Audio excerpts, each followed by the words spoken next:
Hello students, welcome to Swami Vivekananda Institute. My name is Aditi. I am your UGC NET Home Science faculty. So today in this session we are going to discuss about Erikson's stage of psychosocial development. ठीक है, इससे पहले हमने जो theories पढ़ी है वो हमने सिगमंड फ्रूड की पढ़ी थी। इससे पहले हमने सिगमंड फ्रूड की थ्योरी पढ़ी थी। जो सिगमंड फ्रूड की थ्योरी थी वो कौन सी थी? Psycho analytical theory.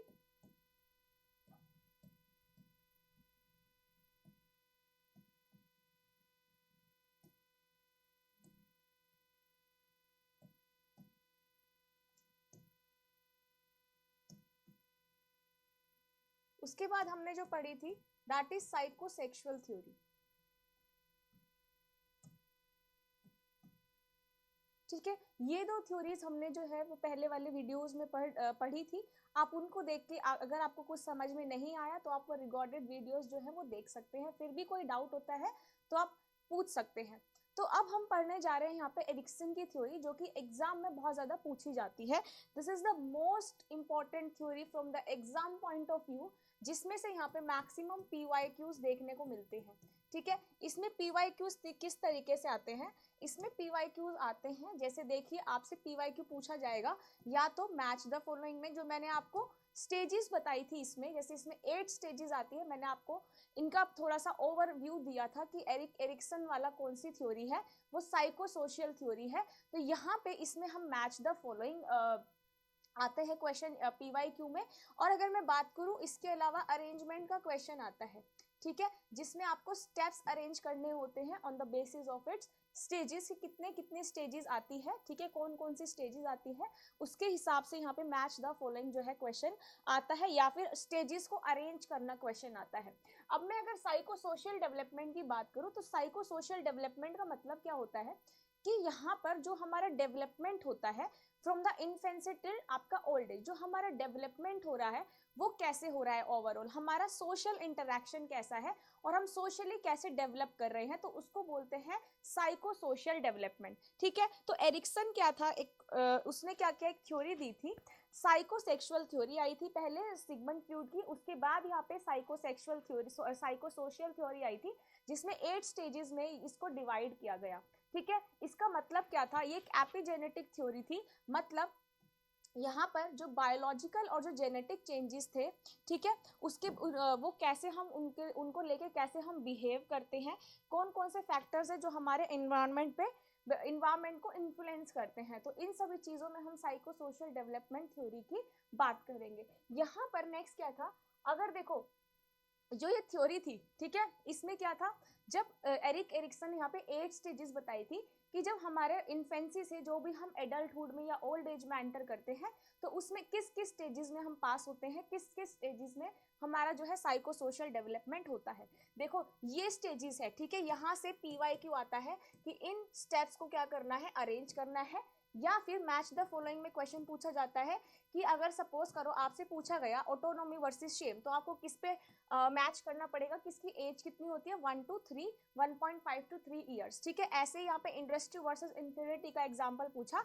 तो यहाँ पर स्कूल एज कितनी आएगी, 5 to 12। तो यहाँ पे ऐसे क्वेश्चन पूछे जाते हैं और they can ask from the arrangement, कैसे अरेंज करना है आपको, जैसे आपको ये सारे ऑप्शंस दे दिए जाएंगे, ठीक है, ये 8 ऑप्शन दे दिए जाएंगे, इनको आपको स्टेप वाइज अरेंज करना है। तो पहले आपको ट्रस्ट वर्सेस मिसट्रस्ट करना पड़ेगा, देन ऑटोनॉमी वर्सेस शेम, फिर इनिशिएटिव वर्सेस गिल्ट, फिर इंडस्ट्री वर्सेस इंफीरियरिटी, फिर ego identity versus role confusion, intimacy versus isolation, generativity versus stagnation and ego integrity versus despair. ठीक है, ये जो आपकी स्टेजेस हैं, ये क्या स्टेजेस है, हम इनको एक एक करके पूरा डिटेल में पढ़ने वाले हैं कि ये स्टेजेस क्या होती है, कैसे हमारा साइकोसोशियल डेवलपमेंट होता है।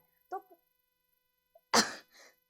सॉरी, यहाँ पे जो फर्स्ट स्टेज है that is trust versus mistrust. ठीक है, जो ट्रस्ट वर्सेस मिसट्रस्ट स्टेज है उसका बेसिक वर्च्यू क्या है, होप, नेक्स्ट का will, purpose, competency, Fidelity. Fidelity का मतलब होता है यहाँ पर फेथफुलनेस,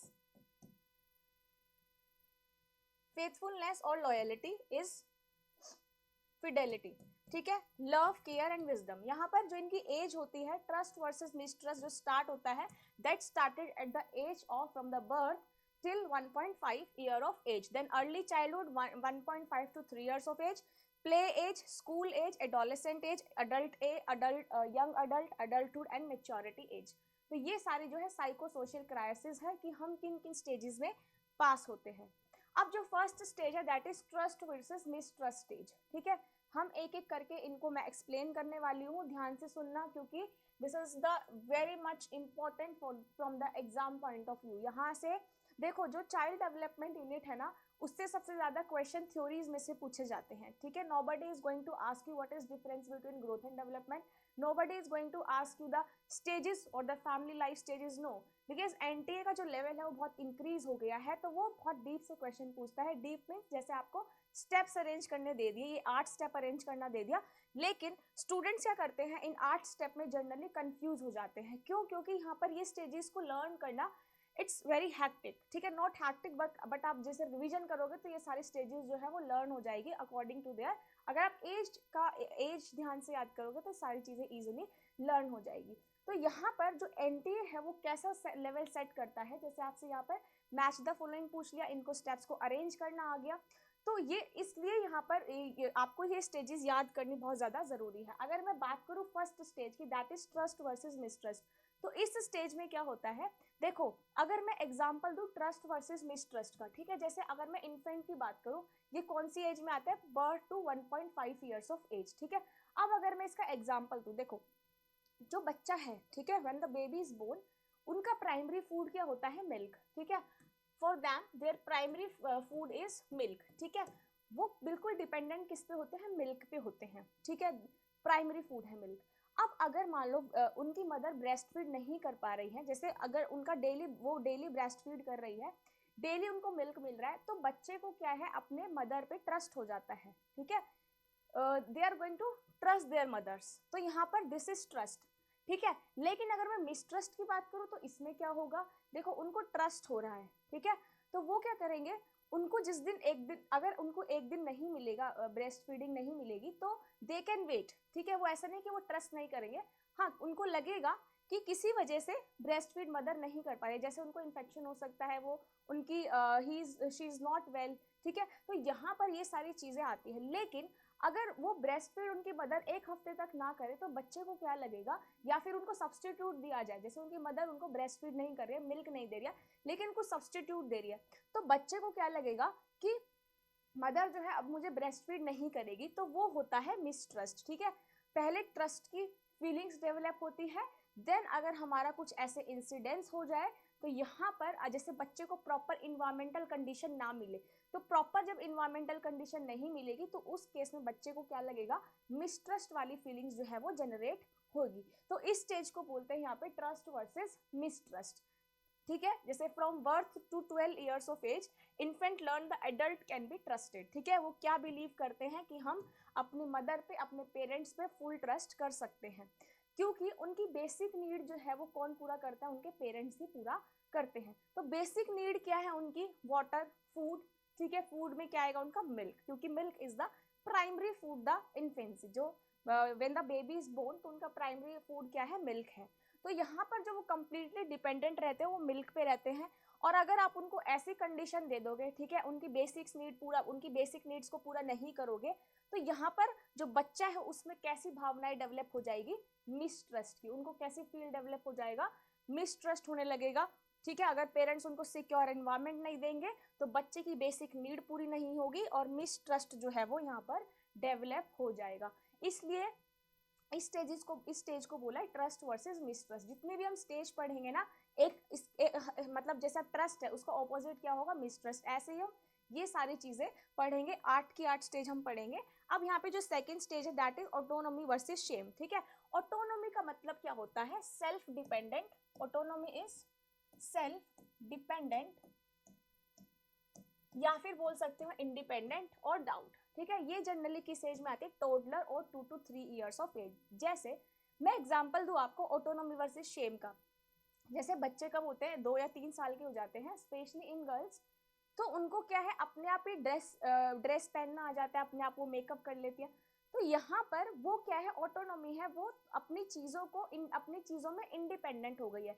जैसे हमने जब सिगमंड की साइकोसेक्सुअल थ्योरी पढ़ी थी, उसमें पहले ओरल स्टेज थी, सेकंड स्टेज क्या थी यहाँ पर, उसकी ये वाली एनल स्टेज थी, है ना, पहले ओरल स्टेज थी देन एनल स्टेज थी। तो ओरल स्टेज में क्या था कि child is born with the sucking reflex, है ना, child is born with the sucking reflex. तो इसलिए वहां पर जो हमने इससे पहले पढ़ी थी ट्रस्ट वर्सेस मिसट्रस्ट में, वहां पर भी they are born with the sucking reflex, इसलिए उनका प्राइमरी फूड क्या है, मिल्क है, ठीक है, उनको मिल्क नहीं मिलेगा तो उनमें क्या कैसे डेवलप हो जाएगी फीलिंग्स, उनमें मिसट्रस्ट की भावनाएं जो है वो डेवलप हो जाएगी।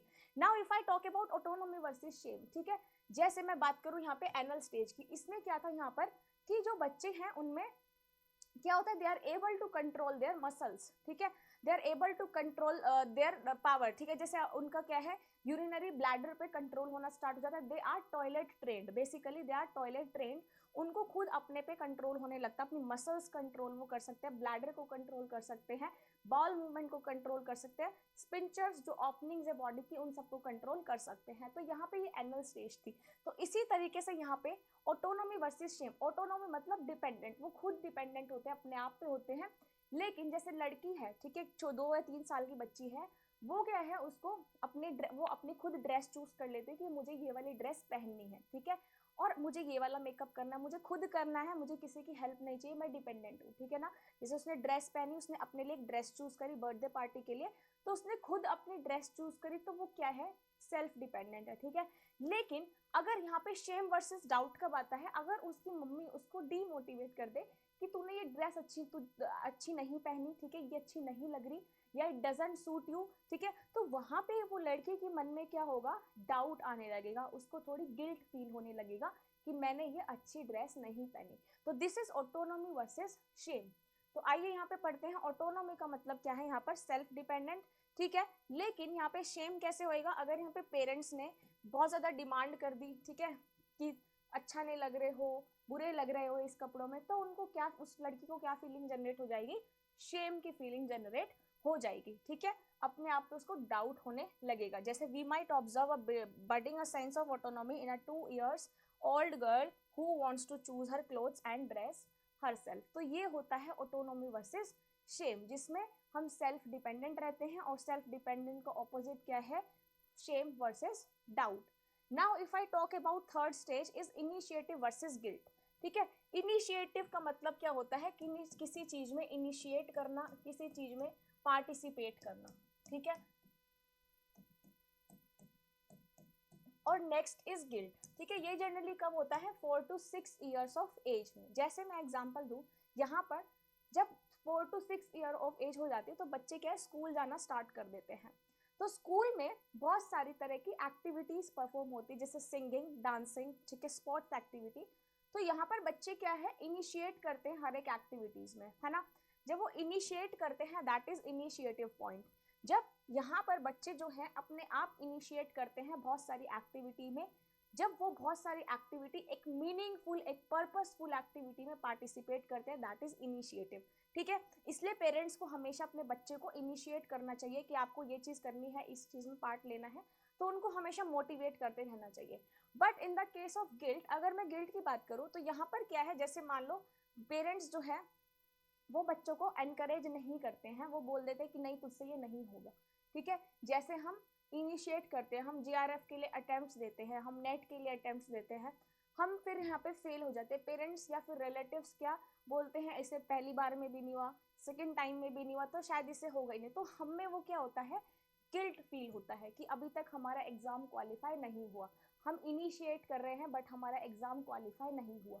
तो this is initiative versus guilt, जो कि 4 to 6 years ऑफ एज में यहाँ पर आती है, जिसमें बच्चे हैं स्कूल में पार्टिसिपेट करते हैं, हर एक बहुत सारी एक्टिविटीज होती है बच्चों के लिए, वो इनिशिएट करते हैं क्योंकि उनको एनवायरमेंट से सीखने को मिलता है। देखो हम साइको सोशल थ्योरी पढ़ रहे हैं, तो हमारा सोशल डेवलपमेंट कैसे हो रहा है, जब हम लोगों से इंटरेक्ट कर रहे हैं, है ना। तो यहाँ पर जब हम इंटरेक्शन कर रहे हैं, हम स्कूल में एक्टिविटी में पार्टिसिपेट कर रहे हैं, लेकिन हम अगर फेल हो जाते हैं तो हमें क्या होता है, बहुत ज्यादा गिल्ट फील होता है, ठीक है। तो यहाँ पे इनिशिएटिव कब होता है, जब यहाँ पर पेरेंट्स अपने बच्चों को सपोर्ट करते हैं, ठीक है, सपोर्ट करते हैं। लेकिन ये दूसरी क्या है, प्ले एज होती है, स्कूल गोइंग एज होती है, ठीक है। तो यहाँ पर जब बच्चे इनिशिएट करते हैं तो उनको गिल्ट वाली फीलिंग जो है वो उसके बारे में नहीं सोचते हैं बिल्कुल भी, इसलिए पेरेंट्स को हमेशा एंकरेज करना चाहिए बच्चों को कि वो पार्टिसिपेट करें। फोर्थ स्टेज यहाँ पे आती है industry versus inferiority. Industry versus inferiority का मतलब क्या होता है, यहाँ पर देखो ये होती है childhood 7 to 12 years of age पे, जहां पर कंपटीशन स्टार्ट हो जाता है, ठीक है। जैसे यहाँ पर क्या है, जो स्कूल के बच्चे हैं वो एक दूसरे को कॉपी करते हैं, है ना। कंपटीशन होता है कि अगर वो फर्स्ट आई है तो मैं भी फर्स्ट आऊंगी, ठीक है। तो यहाँ पर क्या है, दिस इज इंडस्ट्री, जहाँ पे यहाँ पर बच्चे एक दूसरे अपने आप को कंपेयर करने लग जाते हैं, ठीक है। जो अपने फ्रेंड सर्कल से कंपेयर कर रहे हैं कि अगर उसने ये वाली साइकिल ली है तो मैं भी वही वाला टॉय लूंगा या साइकिल लूंगा। तो दिस इज कंपैरिजन, कि बच्चे जो हैं आपस में अपने पीयर ग्रुप में, अपने फ्रेंड ग्रुप में या अपने स्कूल में और जब कंपैरिजन स्टार्ट कर देते हैं, दिस इज इंडस्ट्री स्टेज, ठीक है।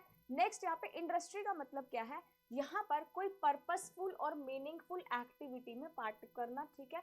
जैसे अगर वो फर्स्ट आया तो मैं भी फर्स्ट आऊंगी, ठीक है। तो ये है जिसमें बच्चे जो है वो अपने आप को कंपेयर करना स्टार्ट कर देते हैं। इंफीरियरिटी का मतलब क्या होता है, जब वहां पर स्कूल में उनको जैसे मान लो कोई भी एक्टिविटी हो रही है, ठीक है, वहां पर उनको क्या है वो बार बार फेल हो जा रहे हैं, उनको अचीवमेंट नहीं मिल रही है, तो यहाँ पे जो फेलियर की फीलिंग होती है दैट इज इंफीरियरिटी। जनरली इसको क्या बोलते हैं, यूजलेस। जैसे मान लो वही अगर मैं जेआरएफ की बात करूं, आप बहुत प्रैक्टिस कर रहे हो, ठीक है, लेकिन आपको लग रहा है कि फर्स्ट अटेम्प्ट में नहीं हुआ, सेकंड अटेम्प्ट में नहीं हुआ, तो थर्ड अटेम्प्ट में आपको यूजफुल मतलब ऐसा लगेगा कि हम बेकार में ही जो है प्रिपरेशन कर रहे हैं, हमें यूजलेस वाली फीलिंग आएगी, है ना। This is inferiority.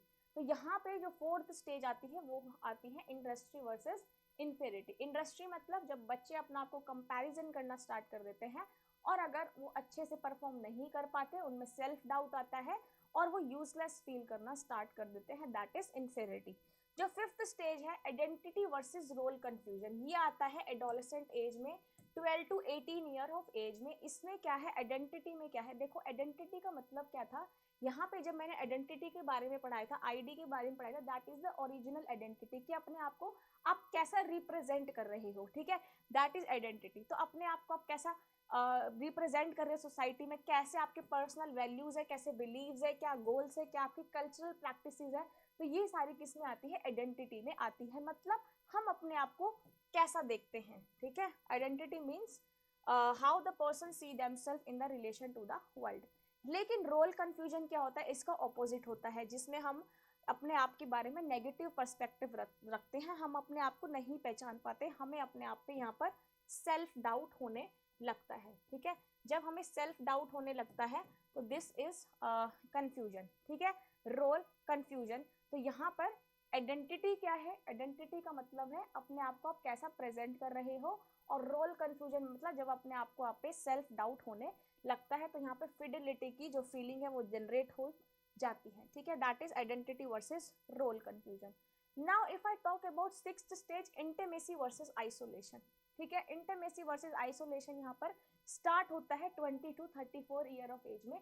इंटीमेसी का मतलब क्या है, यहाँ पर the process of giving and receiving physical and emotional connection, support, love, comfort, trust and all other elements that would typically associate with healthy adult relationship. तो इंटीमेसी क्या है, जब यहाँ पर इमोशनल एंड फिजिकल कनेक्शन जो है वो बनना स्टार्ट हो जाता है, सपोर्ट मिलता है, लव, केयर, ये सब जो हमें मिलता है, that is intimacy at the age of 20 to 34 years. Isolation का मतलब क्या है, इसका ऑपोजिट, ठीक है। इंटीमेसी में क्या था, love, care, support, emotional connection, physical connection, but in the case of isolation, इसमें क्या, जब हम खुद को आइसोलेट करके रखते हैं, जैसे मैंने एक कमरे में अपने आप को बंद करके रखा है, मैं बाहर नहीं जाना चाहती, तो वो कैसी फीलिंग आती है, लॉनलीनेस, अलोननेस, आप अकेले रहना ज्यादा पसंद करते हो, तो अपने आप को आप बहुत ज्यादा रिजर्व कर लेते हो, आइसोलेट कर लेते हो, दैट इज आइसोलेशन, ठीक है। आइसोलेशन में क्या है, young may have trouble in developing and maintaining successful relationship with the others. तो इसमें कैसी फीलिंग आती है, feeling of loneliness, alienation and social withdrawal. आप सोसाइटी से भी बाहर नहीं निकलते, मतलब आप रूम से बाहर नहीं निकलते हो, तो सोसाइटी से इंटरेक्ट यहाँ पर पॉसिबल नहीं है, ठीक है। तो इंटीमेसी में क्या आपको प्रॉपर लव, केयर, सपोर्ट मिल रहा है, बट आइसोलेशन में जब आप खुद को आइसोलेट कर लेते हो, ठीक है, जब खुद को आइसोलेट कर लेते हो, आप किसी से बात करना पसंद नहीं करते, तो उसमें कैसी फीलिंग जनरेट होती है, लॉनलीनेस, और यहाँ पर अलोननेस, आपको अकेले फील होने लगता है, और आप सोसाइटी में भी जाने से डरते हो, या फिर आप बाहर नहीं निकलते हो। This is intimacy versus isolation. Next stage आती है जनरेटिविटी वर्सेस स्टेग्नेशन, ठीक है। जनरेटिविटी का मतलब होता है, ये मिडल एडल्टहुड में आती है 35 to 65। इसमें क्या है, आप जो जैसे आपको क्या लगता है कि अब हमारा सब कुछ सेट हो गया है, तो आप उसको लॉन्ग टाइम पीरियड के लिए देखना चाहते हो, ठीक है। जैसे आपके बच्चे सेटल हो गए, ठीक है, जॉब कर रहे हैं, तो आप उसको लॉन्ग टाइम पीरियड के लिए देखना चाहोगे। तो इसका मतलब होता है कि यहाँ पे making your mark on the world through creating और nurturing thing that will outlast an individual, जो कि बहुत लॉन्ग टाइम पीरियड तक चले, ठीक है। तो यहाँ पर क्या है, आप जो पेरेंट्स है, ठीक है, एट द एज ऑफ 35, 45, 50, तो वो क्या है, पॉजिटिविटी देखते हैं हर चीज में, ठीक है, जिसकी वजह से वो इन्वायरमेंट को पॉजिटिव रखे, ताकि जो फैमिली है उनका प्रॉपर जो है बॉन्ड बना रहे, किसी भी तरह के कॉन्फ्लिक्ट जो है वो ना हो। तो दिस इज जनरेटिविटी, ठीक है। स्टेग्नेशन का मतलब क्या है, जब आप सेल्फ एब्जॉर्प्शन, आप जब सेल्फिश हो जाते हो, ठीक है, और आप किसी की भी केयर नहीं करते। जनरेटिविटी में आप लॉन्ग टर्म के लिए चीजें सोचते हो कि मेरी फैमिली इतनी अच्छी है, मुझे इसको ऐसे ही मेंटेन करके, इस बॉन्ड को ऐसे ही मेंटेन करके रहना है, दिस इज जनरेटिविटी। बस स्टैग्नेशन क्या, जब आप अपने खुद के बारे में सोच रहे हो, आप किसी की केयर नहीं कर रहे, किसी को प्यार नहीं कर रहे, किसी के बारे में नहीं सोच रहे, दैट इज स्टैग्नेशन। आप बस अपने बारे में ही सोच रहे हो, सेल्फ एब्जॉर्प्शन कर रहे हो, आपको खुद में सेल्फ इंटरेस्ट है, आप बहुत सेल्फिश हो गए हो, दैट इज स्टैग्नेशन, ठीक है। तो ये क्या है, इसको ऑपोजिट है। नेक्स्ट यहाँ पे आता है ego integrated versus despair, this is the last stage, ठीक है, लास्ट स्टेज है ये। तो ये कब आती है, सीनियर्स में आती है, 65 ईयर ऑनवर्ड, ठीक है। यहाँ पर क्या है, जो ईगो इंटीग्रिटी वर्सेस डिस्पेयर का मतलब क्या होता है, इंटीग्रिटी का मतलब क्या होता है, जब यहाँ पर आप जैसे 65 एज में आ जाते हो, 65 प्लस, तो आपको क्या चाहिए होती है, हर जगह बस एक पीस चाहिए होती है ना। तो यहाँ पर आपको लाइफ के लिए कोई रिग्रेट नहीं रहता कि हाँ अब हमें क्या चाहिए, सिर्फ शांति चाहिए, अब हम क्या करेंगे, अपनी लाइफ को एंजॉय कर रहे हैं, या फिर हमें हर जगह से सिर्फ पॉजिटिविटी चाहिए, दैट इज ईगो इंटीग्रिटी। जब आपका ईगो जो है इंटीग्रेट हो जाता है, डिवाइड हो जाता है, जब आप हर चीज को एक पॉजिटिव वे में या मीनिंगफुल वे में लेकर चलते हो, that is ego integrity. If I talk about despair, despair का मतलब क्या होता है, यहाँ पर जब आपको लाइफ में बहुत ज्यादा रिग्रेट रहते हैं, ठीक है, कि मैंने शायद ये काम पहले कर लिया होता तो आज ऐसा होता, वो कर लिया होता तो आज ऐसा होता, आप खुद को अभी तक डीमोटिवेट करके बैठे हो एट द एज ऑफ 65 कि काश हमने ये कर लिया होता। हम बहुत ज्यादा रिग्रेट करते रहते हैं अपनी लाइफ में कि ये नहीं होना चाहिए था, ऐसा नहीं होना चाहिए था, तो दिस इज डिसअपेयर, ठीक है। तो आपको जैसे मान लो आपको लगता है कि मैंने ये अपॉर्चुनिटी मिस कर दी, मुझे इस चीज का रिग्रेट है, तो ये क्या है, डिस्पेयर है, ठीक है, कि काश ऐसा होता तो हम ऐसा कर लेते। तो यहाँ पर क्या ईगो इंटीग्रिटी, जब आप हर चीज को एक पॉजिटिव वे में लेके चलते हो और अपने आप को सराउंड करते हो एक पॉजिटिविटी से, ठीक है, आप शांति चाहिए आपको, आप सुकून की जिंदगी वहां पे जीते हो। बट यहाँ पे डिस्पेयर में क्या है, जब आप लाइफ टाइम उसको रिग्रेट करके रखते हो कि काश ऐसा हो जाता तो ऐसा होता, ठीक है, दिस इज आपका डिस्पेयर, जिसमें आप अभी तक खुद को डीमोटिवेट करके रखते हो एट द एज ऑफ 65। तो ये एरिक एरिक्सन की जो है ये 8 स्टेजेस थी। यहाँ से क्वेश्चन आता है, जरूर आता है, अरेंज द फॉलोइंग में या फिर मैच द फॉलोइंग में क्वेश्चन यहाँ से पूछा जाता है। जब मैं आपको PYQs कराऊंगी तब आपको मैं समझाऊंगी कैसे इन स्टेप्स को अरेंज करना है। तो ये थी एरिक एरिक्सन की थ्योरी। नेक्स्ट सेशन में हम दूसरी थ्योरी के बारे में डिस्कस करेंगे। टिल देन आप ऐसे ही पढ़ते रहिए, कोई डाउट हो तो आप जरूर कमेंट बॉक्स में मेंशन करें और अपनी तैयारी को ऐसे ही रखिए, क्योंकि अब जैसे एग्जाम है वो बहुत ज़्यादा करीब है, आने वाला है, तो आप अपनी कंसिस्टेंसी को मेंटेन करे रखिए और एक एक थ्योरी जो मैं पढ़ा रही हूँ एग्जाम्पल के साथ आप साथ साथ नोट करते रहिए, ताकि जब भी आप रिविजन करें तो रिविजन के साथ साथ आपको क्या है, पूरी जो है आपको याद आए कि कौन कौन सा एग्जाम्पल किस में था। अदरवाइज ये बहुत ज़्यादा कंफ्यूजन वाली थ्योरी है। अभी बहुत सारी थ्योरीज के बारे में हम डिस्कस करेंगे, इसलिए ताकि आप कंफ्यूज ना हो, तो साथ साथ आप अपना डायरी पेन लेकर बैठे और इन सारे एग्जाम्पल्स को नोट करें। Thank you so much, bye and take care everyone.